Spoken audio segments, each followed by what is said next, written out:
Assalamualaikum dan selamat malam kepada semua. Okey, untuk tugasan 2 pada hari ini ialah EDUP 2132 Profesional Keguruan. Saya akan memperkenalkan diri saya. Saya adalah Farah Izzati binti Ismail. Saya Aizatunisa binti Seterusnya, Asri. Saya Jaidah binti Zainuddin. untuk isu yang pertama akan dibentangkan oleh Aizatul Nisa. Terima kasih Puan Farah Izzati. Saya Aizatunisa binti Asri. Saya akan bentangkan tentang isu rasuah dalam kalangan guru ataupun penjawat awam lah. Seperti yang kita tahu, rasuah ni bukannya berlaku di sekolah saja, tapi berlaku di mana-mana tempat. Jadi bila di dalam sekolah, tugas sebagai seorang guru ni bukan sekadar menyampaikan ilmu pengetahuan, tetapi ianya memberi tunjuk ajar ataupun sebagai role model, iaitu tingkah laku mereka akan dicontohi oleh kanak-kanak ataupun murid di sekolah. Antara masalah yang melibatkan etika perguruan yang sering dilaporkan melibatkan kes tingkah laku negatif seperti kes rasuah, gangguan seksual, dera dan sebagainya. Banyaklah yang seperti yang kita tahu dekat sekolah ni banyak isu. Tapi saya mengambil isu rasuah. Seterusnya, rasuah yang seperti yang kita tahu ialah penerimaan atau pemberian suapan sebagai upah ataupun dorangan untuk diri seseorang kerana melakukan ataupun tidak melakukan sesuatu perbuatan yang berkaitan dengan tugas rasmi. Sebagai contoh, saya sebagai seorang cikgu menerima kontrak ataupun pembuatan baju jersey untuk MSSG. Maksudnya sukan sekolah lah, mewakili sekolah. Jadi ada satu kontraktor ni, dia telah memberi sagu hati kepada saya ataupun wang sagu hati kepada saya supaya dia dapat tempahan baju sukan sekolah macam tu. Kadang-kadang kita tahu setiap sekolah ni dia dah ada tender, dah ada syarikat yang pegang sekolah tu kan. Jadi dia tak nak dia hilang tender tu, dia akan bagi duit sogok ataupun duit sagu hati ataupun duit kopi dekat kita. Tapi kita sebagai penjawat awam ataupun sebagai seorang guru, kita tak patutlah buat benda tu. Sebabnya ianya adalah salah. Seperti yang kita tahu ada Akta Suruhanjaya Pencegah Rasuah Malaysia, Akta 694 membawa maksud memberi atau menerima sagu hati tersebutlah ataupun rasuah. Jenis-jenis rasuah pula ni banyak. Saya nak tanya, Puan Jaidah dan juga Puan Farah tahu ke jenis-jenis rasuah yang ada? Tak tahulah Puan Aizatunisa. Boleh Puan Aizatunisa terangkai? Okey, jenis-jenis rasuah Okay, ni, yang saya tahu rasuah jenis servis. Yang saya betul? tahulah cara Betul? servis.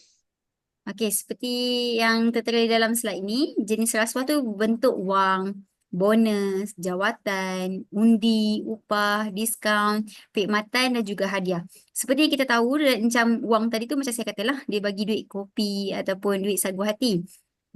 Macam bonus jarang berlaku dekat dalam sekolah lah. Dalam kawasan sekolah memang jarang berlaku untuk bonus.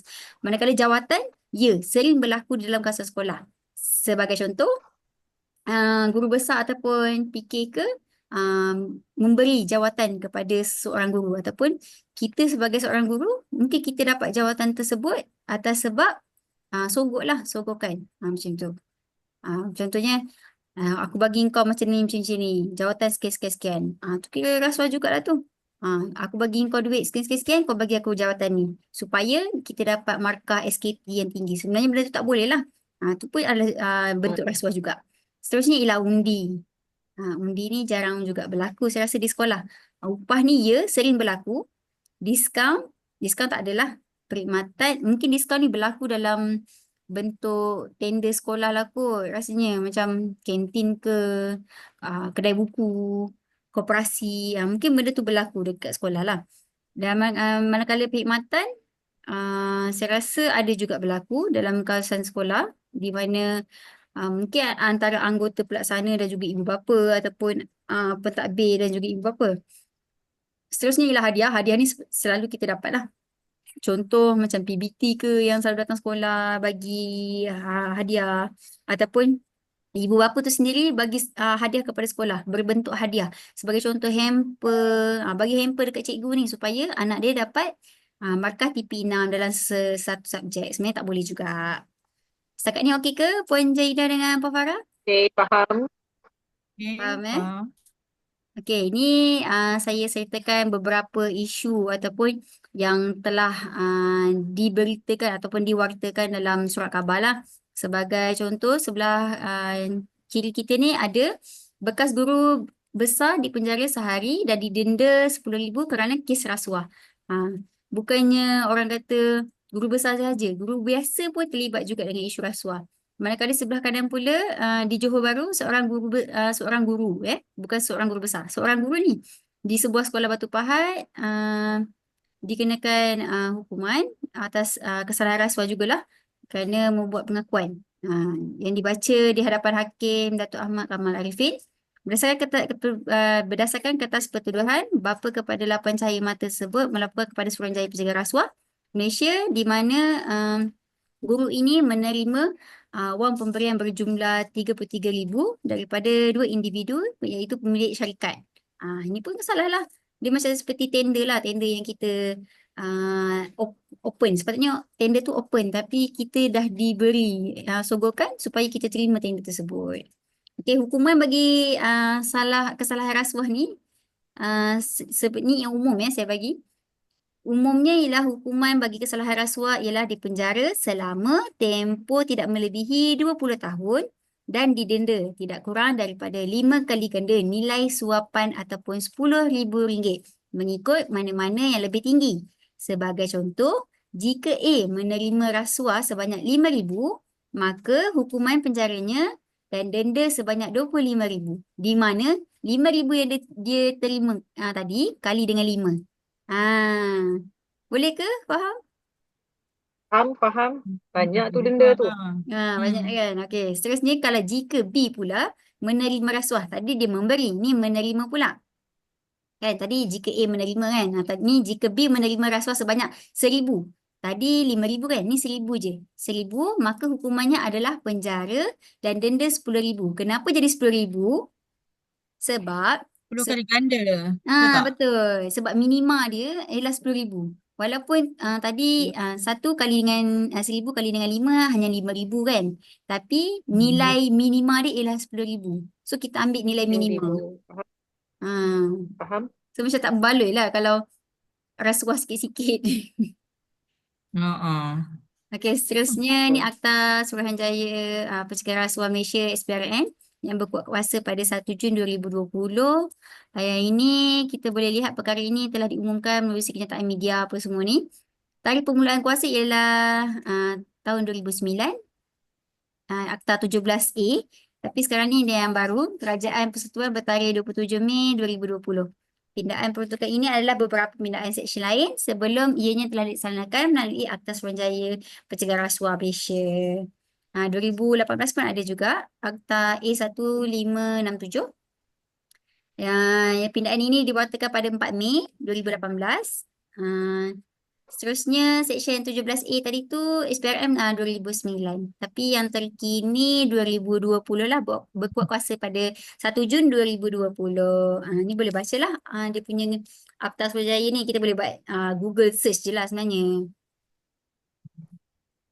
Okey, seterusnya saya pass kepada Puan Farah Izzati untuk isu hukuman fizikal terhadap murid.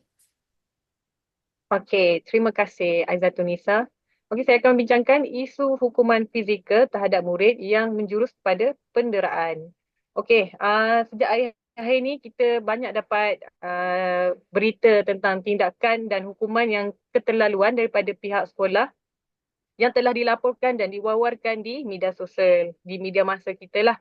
Jadi, seperti kita tahu, hukuman yang keterlaluan ni jenis macam mana? Contohnya, siapa tahu?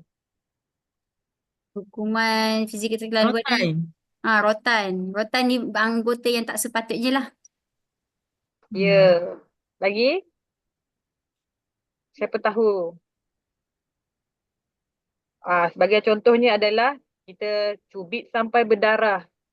Lari dekat padang berseluar dalam. Itu antara contoh yang keterlaluan lah. Okey. Jadi pelbagai jenis tindakan yang menggambarkan hubungan guru dan murid di media sosial yang telah mendapat perhatian daripada keluarga, daripada masyarakat yang telah memberi tanggapan buruk kepada profesion keguruan dan juga telah menggugat reputasi Kementerian Pendidikan. Baik, seterusnya. Baik, kita akan lihat pada penyataan kes. Okey, seperti kita lihat yang terbaru sekali adalah guru ditahan disyaki memukul murid menggunakan buku. Tahun lepas ialah guru perempuan telah memukul murid dengan penyapu. Sebenarnya perlakuan ini adalah salah satu cara untuk mendisiplinkan murid.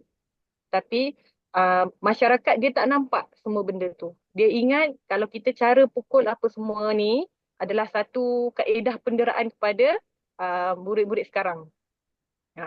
Jadi, kita lihat sini ya. Okey. Antara tugas penting bagi seorang guru adalah untuk memastikan murid-murid mematuhi peraturan dan juga disiplin di sekolah.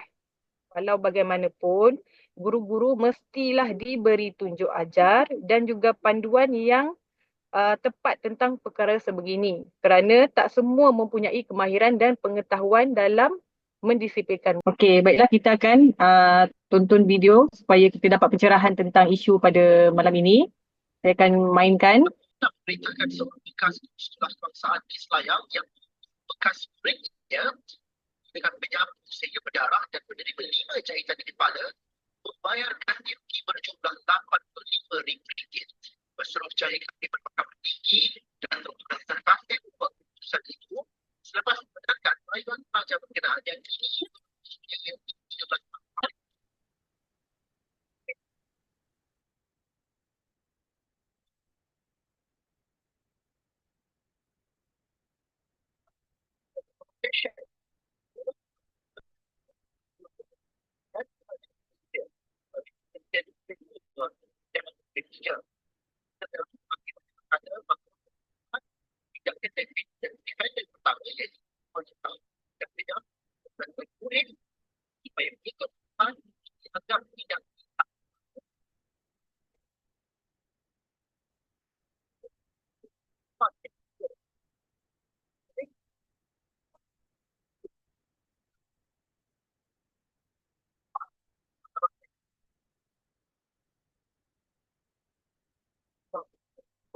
Selayang pihak sekolah itu di atas jawaan mengukur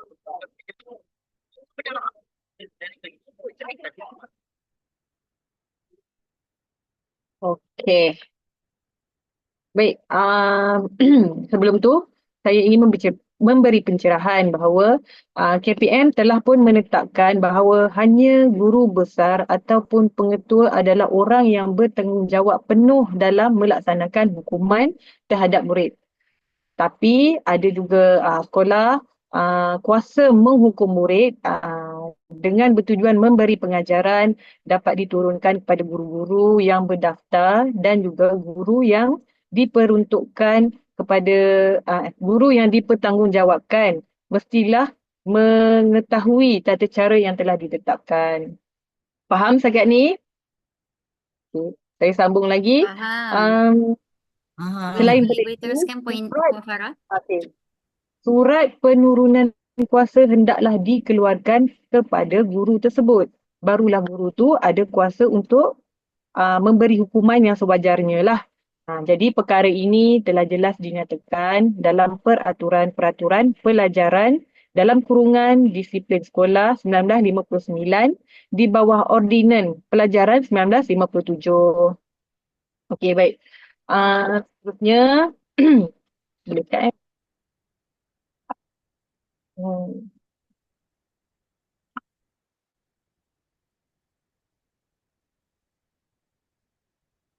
Okey, dalam penentuan kes ni, jika berlakunya masalah yang sedemikian, jadi sekolah ataupun para pendidik yang seandainya undang-undang pendidikan tidak dipatuhi sewajarnya, salah satu tindakan yang boleh dikenakan adalah undang-undang sivil. Jadi guru tersebut boleh didakwa Jika dia mendatangkan kecederaan yang serius kepada kanak-kanak, mereka boleh didakwa mengikut Seksyen 21 dalam kurungan 1 dalam kurungan A Akta Kanak-kanak 2021 yang boleh dijatuhi hukuman denda tidak melebihi 20,000 atau penjara maksimum 10 tahun atau kedua-duanya sekali. Okey, baiklah. Saya akan sambung lagi. Apakah berkaitan isu penderaan murid dengan etika keguruan? Okey, yang pertama adalah accountability guru tersebutlah. Jadi perkaitannya di sini kita boleh tengok kerana tanggungjawab guru kepada murid adalah yang pertama sekali kita perlu memberi keselamatan dan juga menjaga kebajikan murid daripada lain-lain hal, betul? Yang kedua, Betul. tindakan guru yang tidak relevan yang bercanggah dengan kod etika perguruan mereka. Tindakan guru yang tidak relevan tu adalah mereka akan bercanggah daripada kod etika keguruan yang sebenar lah. Dan Macam terakhir ni sekali, guru Macam negatif. Dia macam negatif punya karakter dia lah orang tidak kata kan. dia tidak memegang status profesional keguruan yang dia ada. Dia tidak menjadi seorang guru yang relevan. Seterusnya, guru tidak boleh membuat sesuatu perkara yang boleh mencederakan dan membahayakan murid. Balik kepada keselamatan tadilah daripada lain-lain hal. Seterusnya adalah kesantunan guru. Jadi kesantunan guru ini adalah usaha untuk membentuk kesantunan dalam kalangan murid sendiri sebenarnya. Guru sebagai role model, dia perlu bermula daripada guru tu sendiri. Jadi berdasarkan perkembangan semasa dalam profesional keguruan, kesantunan itu terbahagi kepada 3, iaitu kita sebagai guru perlu menjaga kesantunan daripada cara berpakaian. Yang kedua daripada cara kita bertingkah laku. Dan yang terakhir sekali adalah cara kita berbahasa. Kita tak boleh lah, kau ni aku tergajang ke apa ke, tak boleh. Kita kena guna ayat yang lebih Sopan. memberi kesan dan sopan, betul. Dia lebih kepada orang kata kepribadian yang baik lah, ataupun kita sebagai guru adalah role model kepada anak-anak yang baru nak membesar ni, terutama kepada guru yang mengajar di sekolah rendah lah berbanding dengan sekolah menengah, sebab kita ni merupakan guru yang pertama yang dia nampak dan lihat kan. So kita kena tunjuk contoh yang baik lah, adab yang baik sebenarnya. Itu adalah adab dengan akhlak kita lah sebenarnya. Tepat, Nisa. Okey, yang terakhir adalah kepedulian guru. Apa dimaksudkan dengan kepedulian ni? Siapa tahu? Ambil berat tentang Berat pasal seorang pelajar anak tersebut. murid. Dia bermaksud ambil peduli. Cara mudahnya, ambil peduli. Iaitu berdasarkan sikap keterbukaan dan perhatian terhadap pengalaman mereka. Jadinya sebagai guru ni kita perlu ambil pedulilah tentang perkembangan anak murid daripada segi jasmani, emosi, rohani, intelek, semua dah ditetapkan dalam FPK. Kita ikut saja. Jadi dalam kes penderaan fizikal ni, kita nampak guru tu dia tak peduli pun tentang perkembangan murid yang mana dia telah diberi tanggungjawab untuk mengembangkan potensi murid secara menyeluruh dan juga seimbang tu. Seterusnya ialah faktor yang berlakunya isu hukuman yang cenderung kepada penderaan tadilah.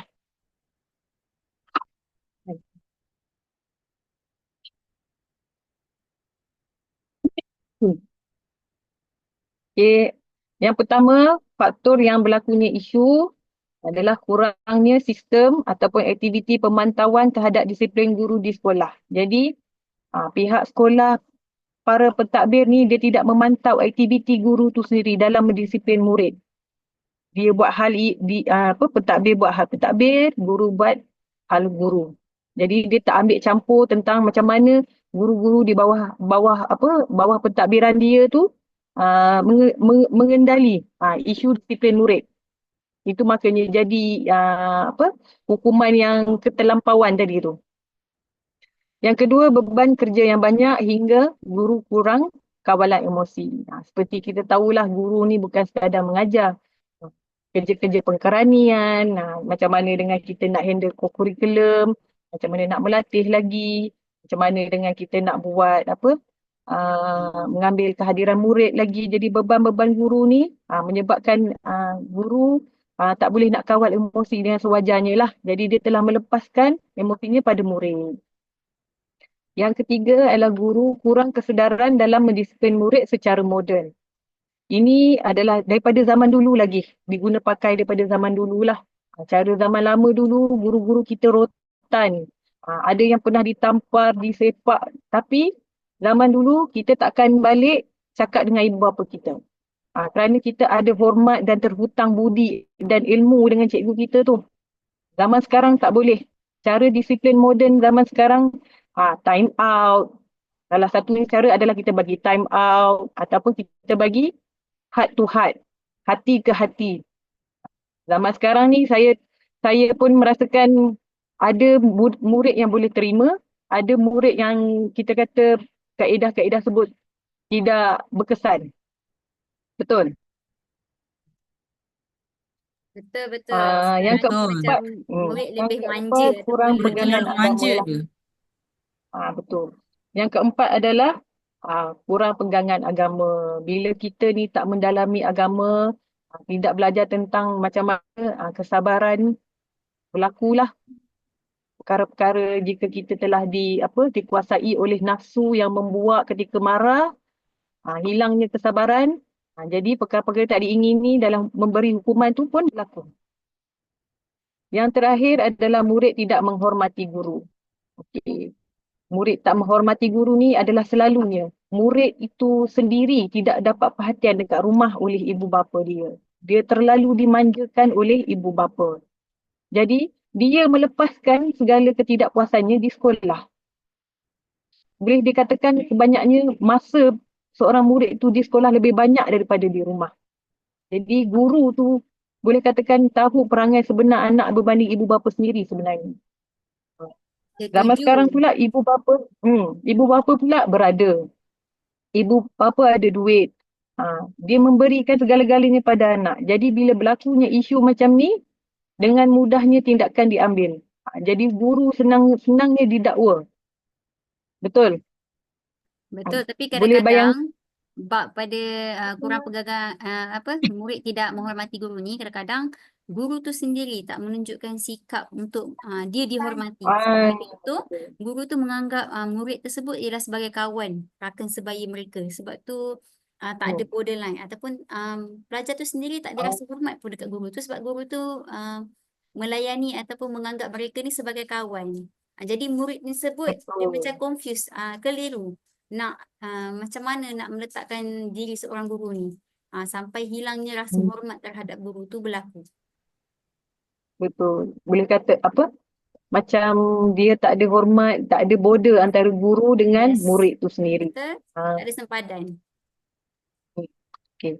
Jadinya boleh bayangkan kalau guru pada zaman dahulu yang dah berapa puluh tahun bertapak di sekolah, pernah juga ditarik ke mahkamah, diheret ke mahkamah menerima dakwaan, boleh bayangkan macam mana dengan kita guru baru. Nak menangani masalah dengan murid-murid yang dah ke hadapan, dengan nak melayan pelbagai generasi yang baru ni. Jadi dia menjadi satu cabaran lah pada kita. Terusnya, kesan isu ini kepada guru, kepada murid dan sekolah. Yang pertama kepada guru adalah dia akan merosakkan dan mencemarkan imej profesional keguruan lah. Di mata masyarakat, guru ini sebagai role model kepada semua. Kalau satu kesalahan yang diperlihatkan, dia mencemarkan bukan nama guru tersebut, keseluruhan guru dalam sekolah tersebut. Jadi dia selalu di-aim lah guru sekolah tu. Yang seterusnya adalah murid, iaitu hubungan guru dan murid sudah tidak baik lagi. Murid juga akan hilang keyakinan, dia juga tidak dapat mengawal emosi dan boleh menyebabkan kepada kemurungan. Boleh menghilang kepercayaan kepada guru, membuatkan dia merasakan sekolah adalah satu tempat yang tak selamat untuk dia pergi. Jadi dia pula menjadikan satu lagi lah masalah, iaitu ketidakhadiran murid ke sekolah. Berlakunya daripada satu isu, dia akan berkait dengan isu lain pula. Okay, yang terakhir sekolah lah. Kalau untuk sekolah ni, kita fahamlah reputasi dan imej sekolah tu akan jatuh dan terkesan. Jadi sekolah akan bawa nama buruk. Kita akan nampak di media sosial ataupun di media masa, sekolah sekian, nama sekian-sekian ada masalah isu penderaan. Jadi kebanyakan orang ibu bapa dia tak akan masukkan anak dia ke sekolah tersebut lah. Okey, yang terakhir adalah cadangan dan atasi isu. Yang pertama adalah guru boleh tingkatkan kesedaran agama dalam diri dia, iaitu lebih dalam kita mendalami agama, lebih kita faham akan apa ertinya kesabaran, motivasi dan sebagainya. Kuranglah isu-isu sedemikianlah berlaku di sekolah. Yang kedua adalah khidmat kaunseling khas. Khidmat kaunseling khas ni kalau boleh di sekolah-sekolah tu bukan kaunseling kepada murid saja, guru-guru pun perlu juga kaunseling khas. Dahlah beban kerja bertambah, kita tak tahu masalah di rumah tu dengan masalah peribadi bercampur, jadi dia memberi kesan ketika dia bawa ni ke sekolah. Itulah pentingnya kaunseling khas di sekolah ni, membantu guru-guru juga, bukan sekadar murid sahaja. Dan latihan guru. Latihan guru ni bermaksud latihan awal yang memberikan penekanan dan juga pendedahan daripada aspek disiplin sewaktu guru-guru baru di universiti ataupun institusi pendidikan. Jadi daripada awal lagi dia dah diberi pendedahan awal. Macam mana cara dan kemahiran untuk mendisiplinkan murid yang betul. Yang terakhir adalah penguatkuasaan undang-undang. Iaitu perlu menguatkan undang-undang pendidikan yang mengikat guru juga diberi pendedahan awal kepada bakal-bakal guru tentang dasar anti penderaan. Contohnya lah dasar anti penderaan ni diberi pendedahan awal kepada guru-guru. Daripada awal lagi kita dah tahulah sebelum kita masuk ke sekolah tu, perkara yang penting jangan mendera murid. Macam tu. Baik. Saya akan menerangkan tentang surat Pekeliling Ikhtisas Bilangan 7 1995, iaitu tata cara mengenakan tindakan dan hukuman terhadap pelajar-pelajar sekolah. Okey, dalam surat Pekeliling ini ada antara panduan yang dijelaskan ialah yang pertama, elak dan hindarkan diri daripada nafsu marah dan membuat kesimpulan terburu-buru tanpa penyelidikan terlebih dahulu. Yang kedua adalah hukuman yang pada khidmat orang ramai tidak sesuai, seperti berbentuk penyiksaan, cacian di khalayak ramai yang memberi kesan emosi atau lain-lain hukuman liar serta tidak berperi kemanusiaan hendaklah dielakkan. Jadi bertujuan untuk mengingatkan pengetua, guru besar dan guru-guru supaya tindakan yang diambil haruslah berdasarkan panduan-panduan berikut. Kesimpulan yang boleh diambil ialah hal ehwal disiplin dan hukuman ke atas murid mestilah diambil berat oleh semua pihak sekolah. Saya dapati bahawa peraturan dan undang-undang yang ada bagi kawalan disiplin sudah memadai sebenarnya. Cuma yang perlu ditekankan pada masa kini ialah sejauh mana peraturan itu dilaksanakan secara berkesan. Baiklah, kita akan bagi presenter yang seterusnya iaitu Puan Jahidah. Okay, saya akan membentangkan berkenaan dengan isu gangguan seksual dalam kalangan guru. Okey. Mari kita lihat dulu video berkenaan isu yang berlaku yang akan kita bincangkan. Mahkamah Session High Court pada Jumaat atas dua tuduhan melakukan jenayah seksual terhadap murid lelaki dan memiliki bidul lucah 2 tahun lalu. Tertuduh Muhammad Hafiz Abu Ghani, 39 tahun, membuat pengakuan itu di hadapan hakim selepas pertuduhan dibacakan jurubahasa mahkamah. Mengikut pertuduhan, lelaki itu didakwa berkomunikasi secara seksual dengan murid berusia 12 tahun ketika kejadian melalui pesanan WhatsApp pada 30 Jun 2021. Muhammad Hafiz juga dituduh didakwa melakukan amal seksual fizikal terhadap kanak-kanak sama di sekolah rendah di Peguh pada 25 November 2021. Tertuduh turut menghadapi pertuduhan ketiga kerana menyimpan video lucah di dalam telefon bimbitnya yang boleh dihukum penjara 3 tahun atau denda atau kedua-duanya sekali jika disabitkan kesalahan. Sebutan semula kes ditetapkan pada 19 Jun depan.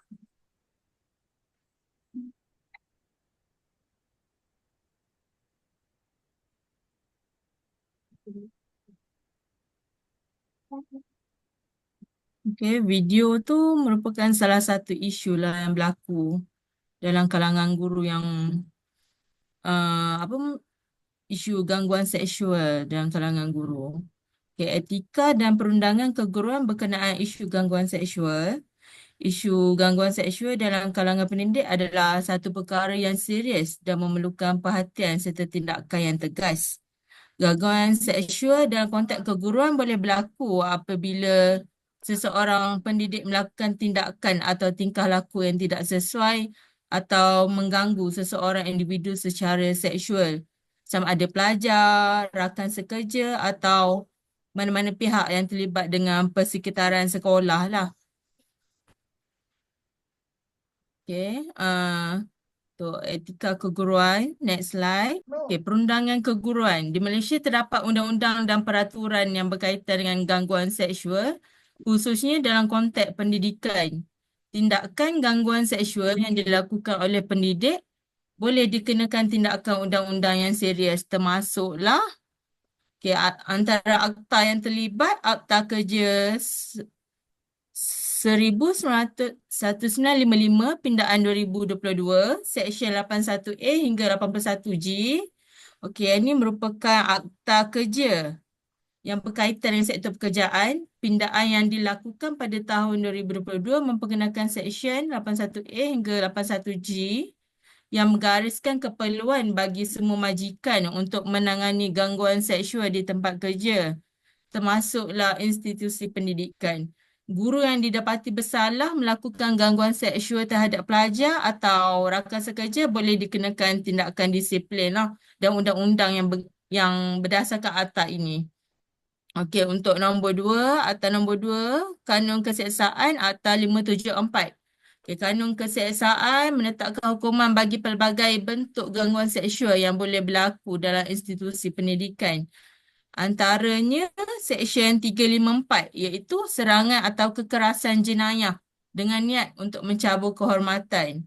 Okey, guru yang melakukan sentuhan tidak wajar terhadap pelajar atau rakan sekerja boleh dikenakan hukuman penjara sehingga 10 tahun, denda atau sebatan atau mana-mana kombinasi hukuman tersebutlah. Okey, selain itu, Seksyen 375 dan 376 iaitu rogol. Okay, jika seorang guru melakukan kesalahan rogol terhadap pelajar atau mana-mana individu di bawah umur 16 tahun, hukuman penjara tak kurang daripada 10 tahun dan boleh mencecah 30 tahun serta sebatan akan dikenakan. Okey, seterusnya Seksyen 509 iaitu kata-kata atau isyarat yang bertujuan menggugat kesantunan seseorang. Okay, contohnya guru yang menggunakan kata-kata berbau seksual ataupun menggunakan isyarat lucah atau komunikasi yang tak senonoh terhadap pelajar boleh dikenakan hukuman penjara sehingga 5 tahun atau denda atau kedua-duanya sekali. Okey, untuk akta nombor 3 itu Akta Kesalahan Seksual terhadap Kanak-kanak 2017, itu Akta 792. Akta ini digubal khusus untuk melindungi kanak-kanak daripada eksploitasi dan jenayah seksual termasuk yang dilakukan oleh guru. Okey, antara peruntukan yang berkaitan dalam Seksyen 11 iaitu gangguan seksual terhadap kanak-kanak. Guru yang melakukan perbuatan komunikasi atau tingkah laku yang berunsur seksual terhadap pelajar boleh dikenakan hukuman penjara sehingga 5 tahun atau denda 10,000 atau kedua-duanya sekali. Okay, seterusnya Seksyen 15 itu penggunaan teknologi untuk memikat atau menggoda kanak-kanak. Okay, contohnya, jika seorang guru tu menggunakan media sosial sama ada Facebook, TikTok, aplikasi pesanan ringkas, WhatsApp atau mana-mana platform lah dalam talian untuk menghantar mesej berbau seksual kepada pelajar, dia boleh dihukum penjara sehingga 5 tahun atau sebatai. Okey, seterusnya nombor 4, Akta Suruhanjaya Perkhidmatan Pendidikan 1997 iaitu Akta 98. Akta ini menetapkan peraturan bagi pegawai pendidikan dan guru yang berada di bawah perkhidmatan awam. Okay, guru yang terlibat dalam gangguan seksual boleh dikenakan tindakan disiplin yang merangkumi. Tahu tak? Ada siapa yang tahu ke? Apa yang akan guru tersebut akan dikenakan apa? Tindakan apa? Tahu, tindakan tata tertib juga sama macam Contohnya. tadi. Denda 5,000 dan 10 tahun penjara. 10 tahun ke 5 tahun kan? Dia akan dikenakan gantung kerja sementara siasatan dijalankan lah. Seterusnya pemecatan daripada jawatan sekiranya bersalah. Seterusnya nombor 3 tu penarikan semula pencen atau faedah persaraan. Dia takkan dapat pencen lah kalau disabitkan bersalah.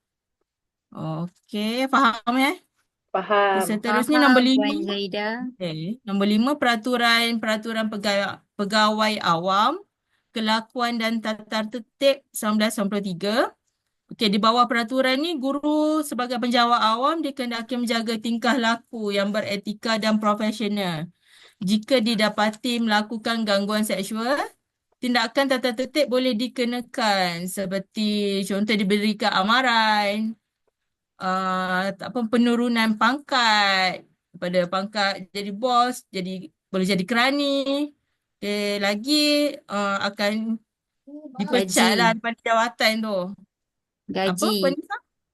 Gaji. Gaji akan berkurang. Nah, okey, seterusnya. Okey.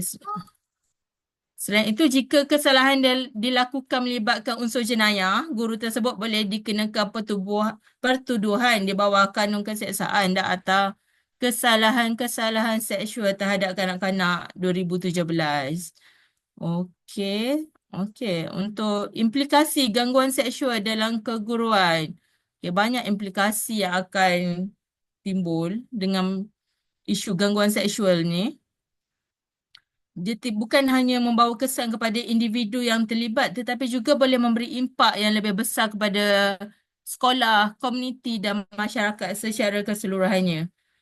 Okay. Berikut merupakan beberapa implikasi lah yang perlu dipertimbangkan. Okay, nombor 1, implikasi kepada mangsa gangguan seksual. Mangsa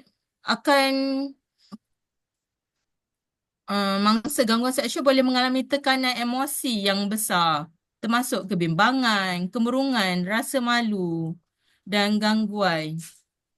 Ia juga boleh menjejaskan harga diri dan keyakinan diri mereka yang mungkin berlarutan lah untuk jangka masa panjang.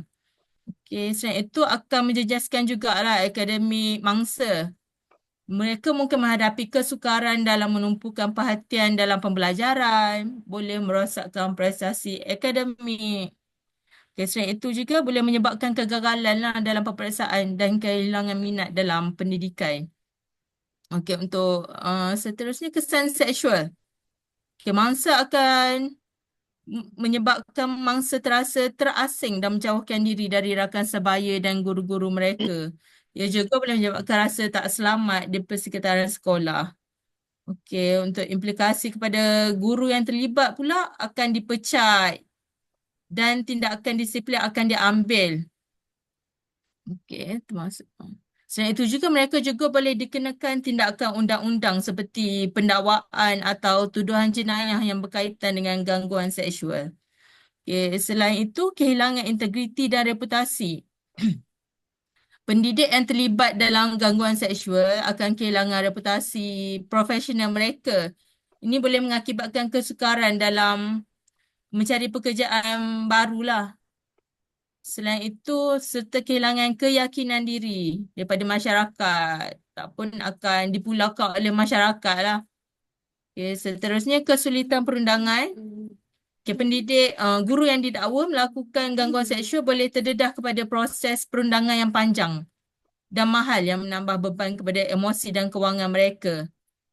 Okey, untuk implikasi kepada sekolah, kerosakan reputasi institusi, kes gangguan seksual yang melibatkan pendidik boleh mencemarkan nama baik dan reputasi sekolah.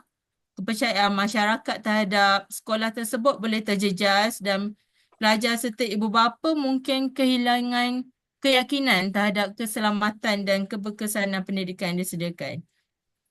Okey, seterusnya untuk tuntutan perundangan. Okey, sekolah yang gagal mengambil tindakan yang sesuai terhadap kes gangguan seksual mungkin menghadapi tuntutan undang-undang termasuk saman daripada mangsa atau keluarga mangsa yang boleh menyebabkan kerugian kewangan lah dan merosakkan reputasi. Okay, seterusnya kehilangan pelajar. Sekiranya isu gangguan seksual tidak ditangani dengan betul, pelajar boleh memilih untuk berpindah ke sekolah lain yang menganggap mereka lagi selamat. Ini boleh menyebabkan penurunan jumlah pelajar dan impak kewangan kepada sekolah tersebut. Okey, nombor 4, akhir sekali implikasi jangka panjang terhadap pendidikan dan pembangunan pelajar. Okey, contohnya kehilangan potensi pelajar. Gangguan seksual yang dialami oleh pelajar boleh menyebabkan masa depan mereka sukar untuk menumpukan perhatian pada pelajaran dan berpotensi kehilangan peluang pendidikan. Dan ini boleh merosakkan peluang masa depan mereka lah, baik dalam aspek akademik maupun kerjaya.